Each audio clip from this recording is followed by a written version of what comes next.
Judul bid'ah tapi isinya apa? Maksiat kan? Lebih kepada hal-hal hukum-hukum biasa kan? Ketika ditayangkan film ini dengan judul bid'ah, sesat. Karena bid'ah bukan itu artinya. Dan menurut pada pemahaman ulama kita, bid'ah ada makna sendiri. Menurut paham ulama Wahabi ada makna sendiri. Maka saya katakan, saya buat tuh statement tuh. Saya kirim ke beberapa media.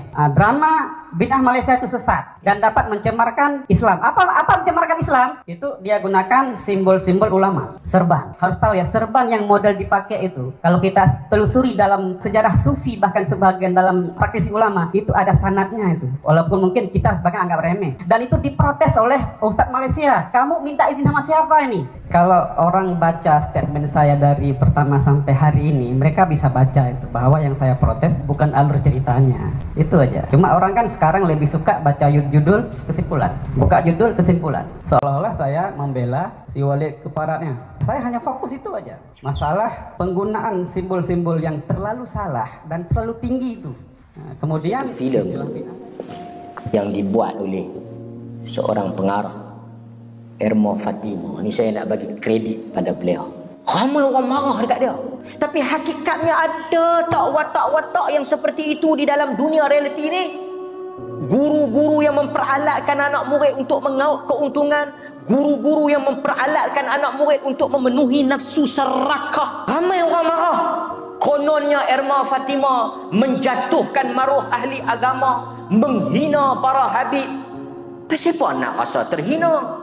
Mesej ini yang kita akan sebut kepada tuan-tuan, bahawa adanya golongan yang bertopengkan agama, bertopengkan jubah serban, kononnya wakil Allah, kononnya wakil Rasulullah, dan watak-watak seperti kalsum. Duk ada dalam dunia realiti. Sanggup meninggalkan suami, sanggup bercerai untuk mempertahankan tok guru. Oh jangan main Walid.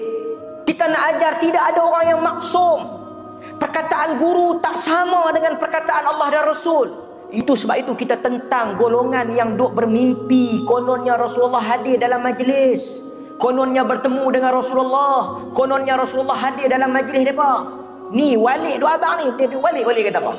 Semua apa yang disebut dalam filem berlaku dalam realiti memang ada. Menyerahkan tubuh kepada guru, kononnya apa? Kononnya untuk membersihkan diri, untuk menyuci. Bagaimana pendapat Ustaz dengan filem bid'ah yang ditayangkan dari Malaysia yang lagi viral? Jazakallahu khairan. Masya Allah. Kita tak nafikan bahawa setiap golongan pasti ada oknum-oknum yang tak elok. Dari golongan ahli agama pun ada yang tak elok. Daripada orang awam pun juga ada yang tak elok. Yang ada yang baik dan ada yang tak baik. Cuma orang yang tak baik daripada penunggang-penunggang agama itu jauh lebih berbahaya, lebih dahsyat daripada penjahat-penjahat dunia. Kerana penjahat dunia dah jelas, penjahat agama ini lebih berbahaya. Sebenarnya filem bid'ah ini sangat baik untuk mencerdikkan, membuka minda umat supaya dia tahu mana satu ajaran yang baik dan yang tak baik. Kata orang Malaysia, ni kan video-video Malaysia kan, kata orang Malaysia, siapa yang makan cili dia akan rasa pedas. Oleh sebab itu biasanya orang-orang yang akan menentang yang kalau filem tersebut terkena pada batang hidungnya. Tapi filem ini sangat bagus kerana mencerdikkan umat, membuka minda orang. Jemaah tahu filemnya? Tak. Jemaah asyik tengok Quran je, tak pernah tengok sosmed dah. Ceritanya seperti ini. Saya tak penonton pula, cuma ada terbuka terano juga. Potongan-potongan video tu ada. Dia ceritanya seorang tuan guru yang bebas untuk menikah batin dengan jemaah dia. Saya nak awak boleh? Saya nak awak boleh? Main pilih-pilih, main cus gitu je. Lepas tu nikah